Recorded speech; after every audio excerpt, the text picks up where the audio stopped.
मुद्रां प्रदर्श्य जलधारं दत्त्वा मुखप्रच्छलवस्त्रं प्रदर्श्य गन्धेन करवृष्टिं विधाय देवसन्तुष्टो वरदो भव सत्यनारायणाय नमः अदा अज्ञानपणिरप्रियतां नमस्कुरोमि पुनः देवपुष्पेराज्ञानम् आपोरितादे शब्दो भवानां समनागरणीरं तारभातिभोना सर्वोपचारे विनिवेदितं ते सर्वोपचारे विनिवेदितं ते भाजनास्मि कुर्मामभिन्नो उपकारणो देवः गृहाणो जयवल्लभः निवेदितं भगवत्यां विश्वकल्याण हेतवे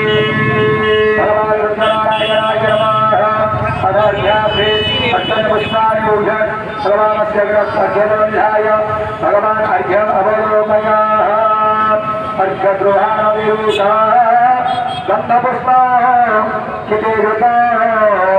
अर्पितं तव तुभ्यर्थः गृहाणार्घ्य नमः स्तुतिर्जयादित्य सूर्यनारायणाय नमः अर्घ्यं समर्पयामि अर्घ्यमुद्रां प्रदर्श्य जलधारं दत्त्वा मुखप्रच्छलवस्त्रं प्रदर्श्य गन्धेन करवृष्टिं विधाय देवसन्तुष्टो वरदो भव